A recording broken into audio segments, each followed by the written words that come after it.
our Resist Trump Tuesday rally. All right, this is our third weekly rally that we're doing every Tuesday to resist Trump's agenda during his first 100 days in office.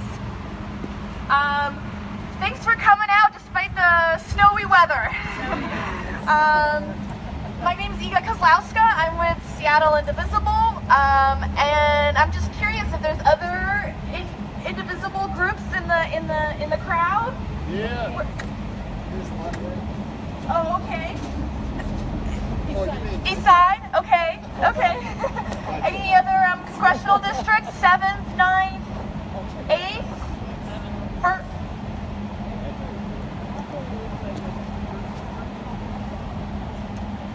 I'm not sure. Okay, we'll go first. Okay. All right. So we are here again in front of our senators' offices today to, first of all,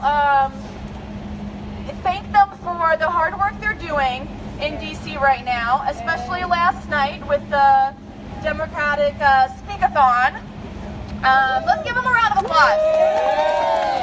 Thank you.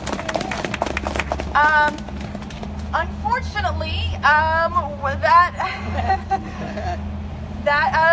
didn't do much in the sense that the vote was confirmed, and there are still a lot of. That's right. Probably the most unqualified Secretary of Education that we basically selling off the post to the highest bidder. But that's just what we are here to resist and say that we will not put up with this. There are plenty more cabinet nominees, hearings and confirmations coming up that are just as bad. We've got Price, we've got Pruitt, Perry, all the P's, and they're all equally terrible. So that's what we are here today to talk about, that we expect our senators to resist. Not only don't confirm these guys, vote no against them, but use every tool that you have, use everything in your senator's toolbox to resist Trump's agenda. Every day that we do that, that slows him down. That's one extra day that his administration is not confirming incompetent people to our cabinet. That's every day that their Supreme Court nominee isn't taking away women's right to choose. That's every day that his administration is not privatizing Medicare or Medicaid or Social Security. So we are here to say we want our members of Congress to keep fighting with no compromise. No compromise. That's right. So today we've got 5 wonderful speakers who will be talking about some of the cabinet nominees and why they're unfit and unqualified for their office. And we'll be talking about Trump's executive order, the Muslim ban, and how it needs to be completely rescinded, and how our members of Congress should be withholding consent to move on with Senate business until that ban is rescinded. And we'll be talking about Trump's Supreme Court nominee, Neil Gorsuch, and why why he's not the right person for the Supreme Court. He's hyper-partisan, he's to the right of Scalia, and this is a stolen seat, and we will not accept any Supreme Court nominee that should have gone to Eric Garland, who didn't even get a hearing under Obama's administration. So, with that, let us get started. And first up, we've got Steve Marquardt, excuse me, and he'll be talking to us about Andrew Pustard and why he's unfit and unqualified to run the Department of Labor.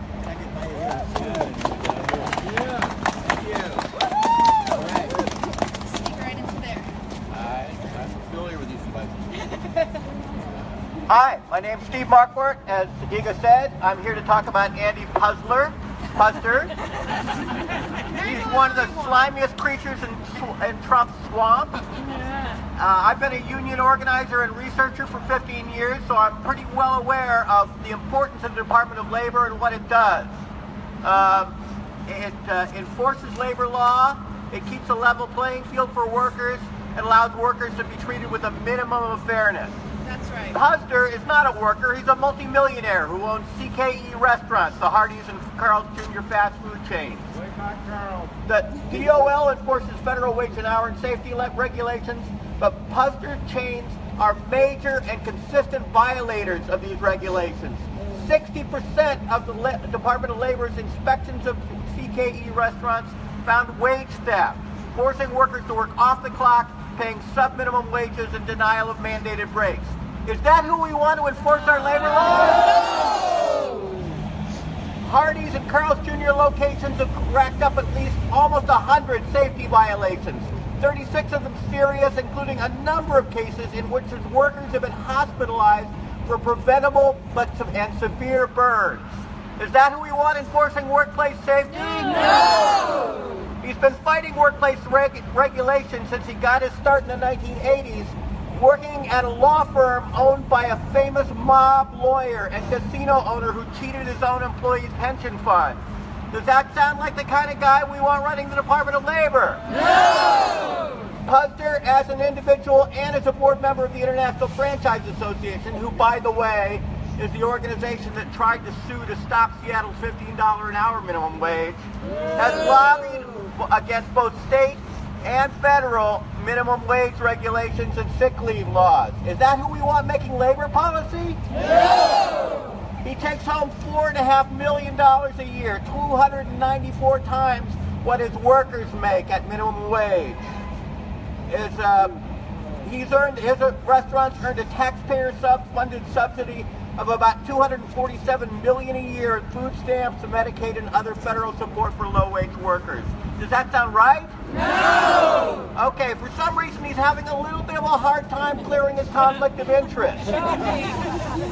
So Senator Murray and Senator Cantwell have done a lot to try to slow him down. They've made statements opposing him, but statements are not enough for this character. They've got to do more. They've got to work harder. Every qualified nominee. That's right. Unfit and unqualified. Unfit and unqualified. Thanks for taking the cue. So, hold on.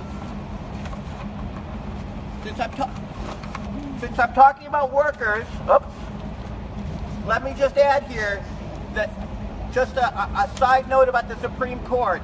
There are a lot of great reasons to keep Gorsuch off the Supreme Court. Reproductive rights, the environment, the works. But as far as labor is concerned, there's a near certainty that if Gorsuch is confirmed, he will be the deciding vote on gutting public employee union rights. And then the next step will, of course, be private employee union rights. So there's a great, that's one of my main motivations for opposing Gorsuch. So reject Gorsuch. Reject Gorsuch! Reject Gorsuch! Reject Gorsuch! Reject Gorsuch! Reject Gorsuch! Reject Gorsuch! Reject Gorsuch! Reject Gorsuch! Reject Gorsuch! All right, I'm done. You're done? Okay. Thank you so much. Thank you. All right, next up we've got Rachel Greenlee, who will be talking about Neil Gorsuch. Suck.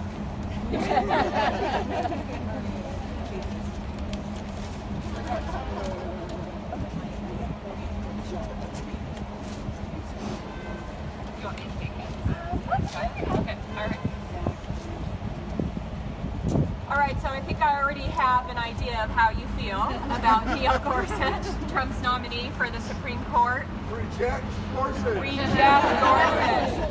There are 3 reasons we need to demand that our senators reject Gorsuch. Number 1, he is an arch conservative that does not support our ideological agenda. He has a record of siding with companies, not individuals. Do we all remember Hobby Lobby? Yes. Yeah, Gorsuch supported Hobby Lobby's refusal to cover birth control for women participating in their health care program. How is that right? It's not. It's not right. He will protect the religious liberty of companies over individuals. He's pro-gun. That is the last thing we need on the Supreme Court. He is anti-pro-choice. He is anti-assisted suicide. These are individual choices. We do not need this individual who is right of Scalia on our Supreme Court. Number two, as we have noticed, this is a unique time in our country's history. We have a president who believes his opinion rises above the judicial and legislative branches of our country. No. He has personally attacked our own Washington State federal judge. We need to ensure that we have a Supreme Court nominee who will serve as an independent check and balance versus following Trump's desires. Third, and just as important, this is a stolen seat. Yes. We all recall almost a year ago when President Obama nominated Merrick Garland to the Supreme Court, and what happened?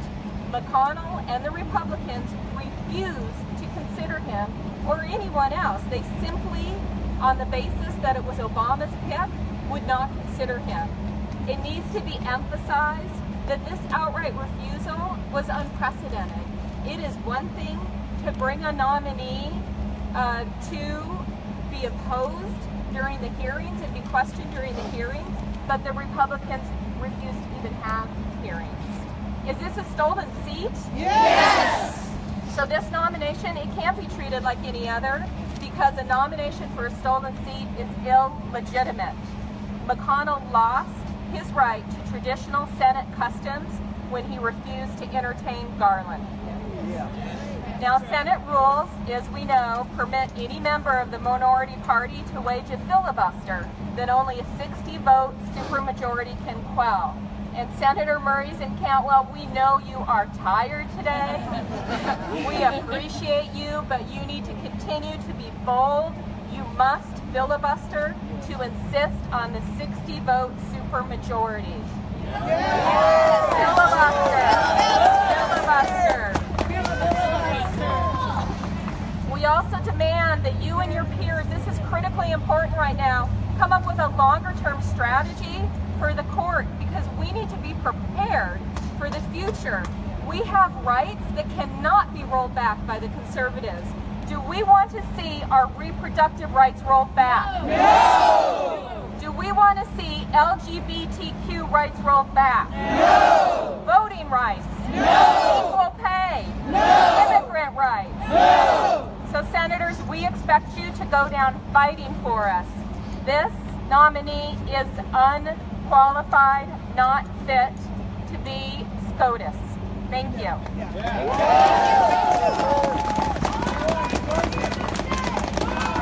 Are here to stay. Our rights are here to stay. Our rights are here to stay. Our rights are here to stay. Our rights are here to stay. Our rights are here to stay. Our rights are here to stay. Our rights are here to stay. Thank you so much, Rachel. Thank you so much, Rachel. All right.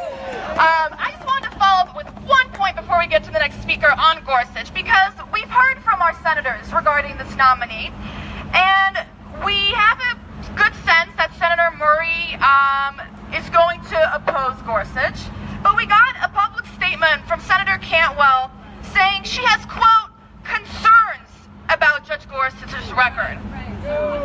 Is that good enough? No! She goes on to say in the statement that she plans to, quote, follow his nomination hearings closely.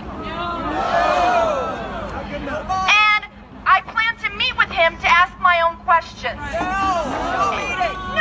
Is that resisting the Trump agenda? No! That's accommodating it! Resist! Don't accommodate! Resist! Don't accommodate! Resist! Don't accommodate! Resist! Don't accommodate! Resist, don't accommodate. That's right. That's right. We're expecting our senators to be in town when they're on recess from D.C. We want to meet with our senators. Senator Cantwell, we're telling you, don't meet with Gorsuch. Meet with us. That's right. Not in your office right now. All right, next up, we've got Aaron Bredhorst, who'll be talking about Tom Price and why Human Services. ACA is here to stay. ACA is here to stay.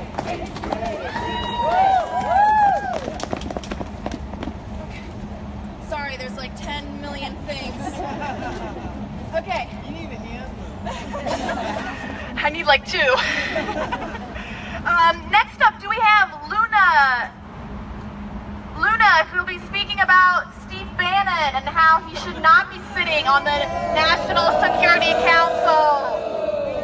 Hey, did you all get paid for being here today? I wish. I still don't have a job. All right, if not, we'll move on to the next speaker, Barbara. Do we have Barbara? Great. She'll be talking about Scott Pruitt and why he's unfit and unqualified to run the EPA.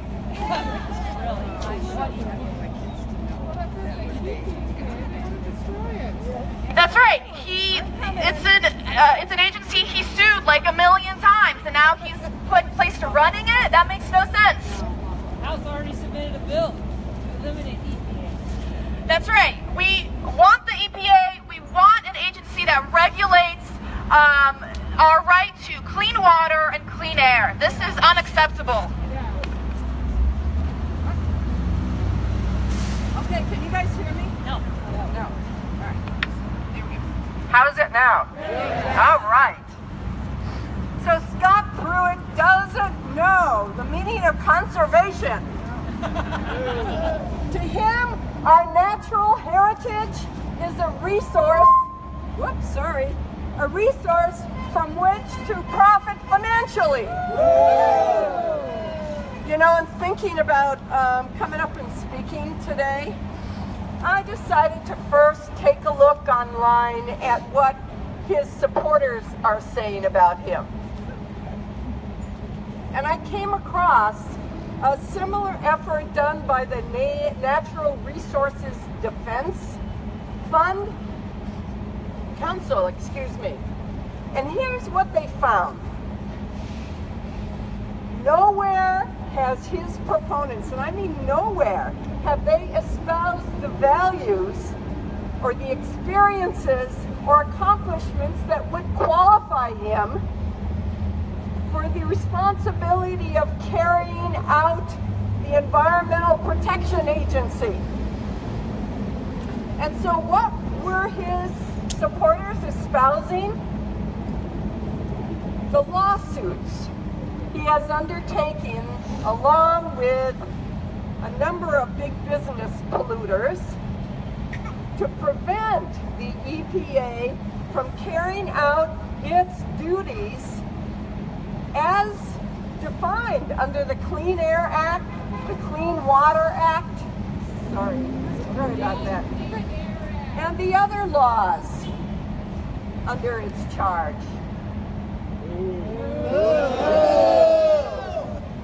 Nowhere were there any pro-environmental accomplishments or statements by Mr. Pruitt of environmental protection goals or values that this guy ascribes to. Because he doesn't. He doesn't. Scott Pruitt, upon taking office as the Attorney General in Oklahoma, he eliminated his offices of the EPA unit. And guess what he put in its place? He created a federalism unit. And what do you think its mission was? Garbage, right. The federalism unit filed more than a dozen lawsuits against the Environmental Protection Agency.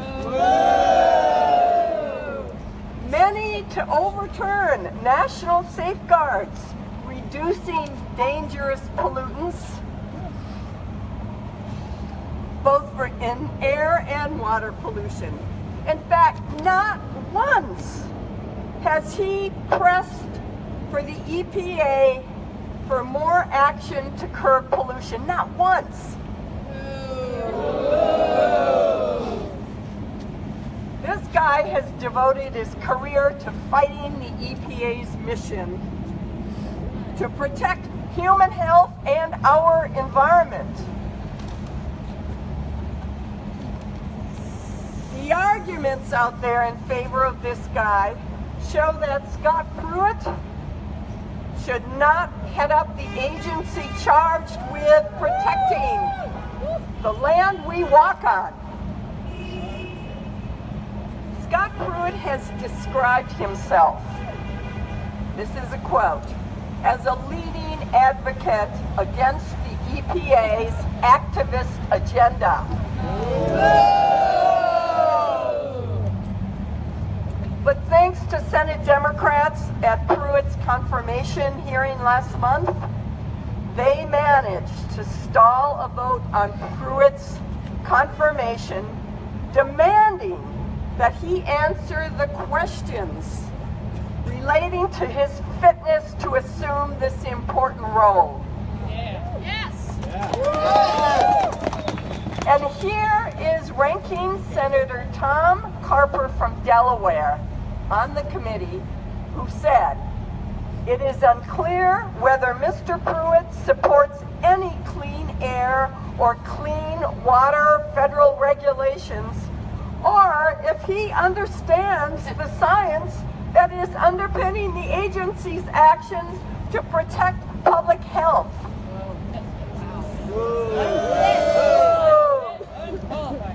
Clearly, Scott Pruitt has not demonstrated that environmental protection is on his EPA agenda. So let's shout out loud and clear, Pruitt is unfit. Pruitt is unfit. Pruitt is unfit. Pruitt is unfit. Pruitt is unfit. Pruitt is unfit.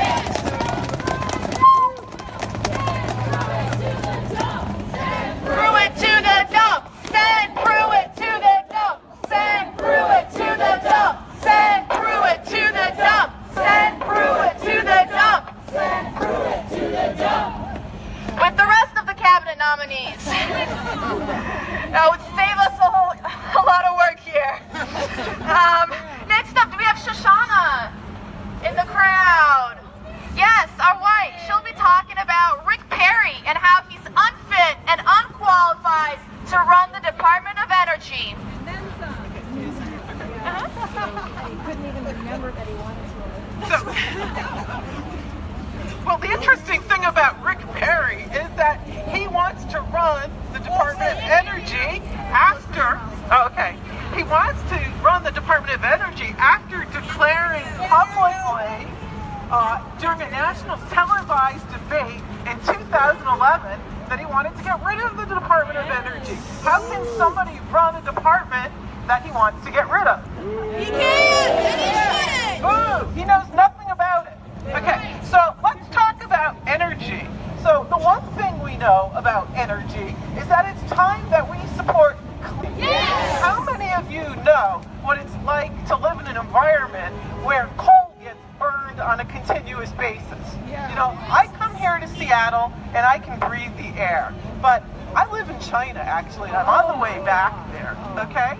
And anything you ever heard about coal and gas as being clean, let me tell you how destructive it is, not only to the environment, but to the health of every single one of us and to our children and our family members. We can only support candidates who support clean energy. There is no alternate. I have seen sick children. I have never seen the blue sky in Beijing. I have seen wells poisoned with arsenic from the burning of coal. I have seen coal plants right next door to apartment buildings housing families. Is that what we want from the person leading energy? Someone who is in the pocket of energy, who is supported by energy leaders across the state. Look what he's done to Texas. Is that what we want for the rest of this nation? Join me. Make sure that our senators absolutely make sure that they do not support that they come out against Rick Perry in every form they can. Down with Rick Perry! Down with Rick Perry! Down with Rick Perry! Down with Rick Perry! Down with Rick Perry! Down with Rick Perry! Thank you so much, Shoshana, and for bringing your perspective. Next up, we have one last volunteer speaker, Kate. Katie? Yes. You want to come on up? Yes. Good morning, professional educators. Does anybody remember that's what Nixon used to call us? We got rid of him too, didn't we? I have 3 points to make. If I forget one, remind me, okay? The first one is, when you call your senator and congressperson, please tell them that, you're going to leave a message. Tell them that you're a donor. And if you're not a donor, give a buck here and then you'll be a donor. So I'm a constituent and I'm a donor. Please tell when you work out with a Republican woman or man, please let them know that money travels across state lines. That we can contribute to their opponents and we plan to do it and vote them out. We are going to help them, please. Because we have very active and responsive, for the most part, senators, and we still lost. We have a new department, our leader of Secretary of Private Education. So we need to expand our lines a little bit more. There's I read an article this morning in the Washington Post about there is a legal way to get Trump to release his taxes. I was watching a conservative pundit on TV yesterday. He said, if you really want to do something, make him release the taxes. So, call your senators, tell them, please get Trump. There's a way to do it. The Congress can do it. We don't know what it is, but you're the congressperson, you're the senator, you figure it out. Release the taxes. Release your taxes. Release your taxes. Release the taxes. Release the taxes. One more thing. I know that I'm giving you a little more homework, but that's okay because it takes 5 minutes, right? 5 minutes a day. You call them. One more thing. There is a bill in front of our state legislature right now to punish protesters. I don't know what the bill is, but I'll bet if you call your state legislature, you can find out, and be sure you register your opinion with them as well. Thank you.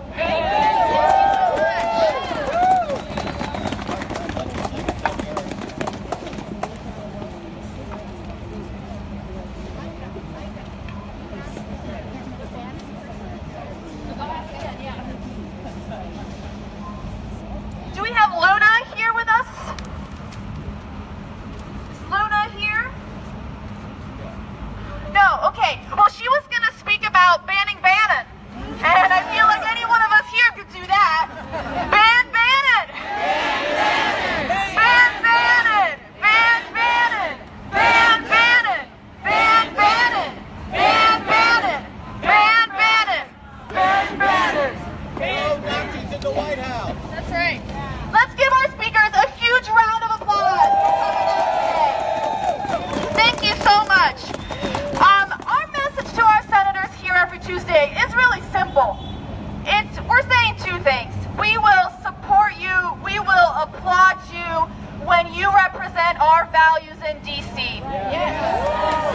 And let me give you a quick example of that. So my group, Seattle Indivisible, we put out a call to action to our 3,000 some members because we noticed that on Senator Cantwell's Facebook page, she posted about opposing the Muslim ban. Right. And there were a lot of critical comments from conservative Washingtonians. Support our president. You're making this country unsafe. And we had folks support her, write positive comments, reinforce her, tell her that we've got her back when she represents American values of equality, freedom, and liberty.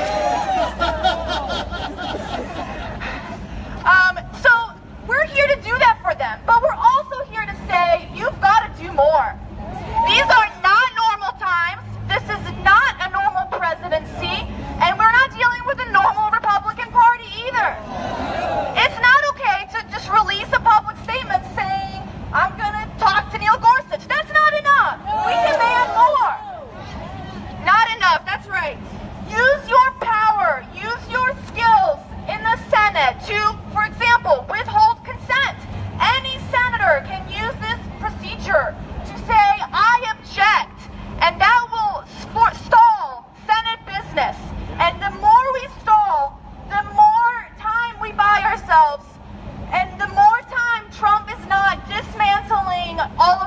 agencies that protect us and Americans. So, does anyone have anything else they would like to say? Thank you. That's right, we will be meeting here next Tuesday. I do want to say, for the benefit, a tremendously informative weekday, every weekday evening, there's Robert Reich, R-E-I-C-H, on Facebook, the Resistance Report. If you need a little bit of clarity about things, go there. He is focusing also on the very legitimacy of the presidency altogether, which is an extremely important thing. We need to keep our eyes on that. But he also went inside the whole thing, the ruckus that happened at UC Berkeley, and he's saying there were agents provocateur who created the footage for Fox News by burning things. So it's important. I think we really need to hear voices like Robert Reich and sort of check in and get that too. Robert Reich, R-E-I-C. Robert Reich, yes. You can find him on Facebook and you can get the feed. Resistance Report. Resistance? The Resistance Report. Resistance Report, Robert Reich. Yeah. Okay. On Facebook. Bill Moyers. News and Guts, Dan Rather. Okay, cool. News and Guts. I have the bill number, the anti-environmentalist bill number that someone just spoke about. Yeah. And are they asking? Higher up, I'm sorry. I have the Senate bill number. It's SB 5009, and Doug Erickson is the sponsor. He is the Republican head of the Environmental Committee in the Senate. He's totally anti-environmental. It's just a horrible setup. That's why we have to take the Senate back. But anyway, Google the Senate. I mean, Google how you contact your senator. Just sends a simple message. If everyone here protested that, that would be huge. Legislation in the Washington legislature on an anti-environmental bill. That's right. Criminalizing protests. That's right. State Senator Doug Erickson. State Senator Doug Erickson. Thank you, Alex. State Senator Doug Erickson. All right, so right now we do have the senator's staff who reserved office hours for us on the first floor in the conference room. If you've got letters to bring, if you've got questions to ask them, if you have demands to make on them. They weren't out here, as far as I can tell, to hear our speakers today. We invited them. We keep inviting them every week, and I don't see them. Dana, Natalie, Richard. No, they're not here. So I think we should go in and tell them what we just spoke about and make sure that our voice gets heard. Thank you all so much for coming.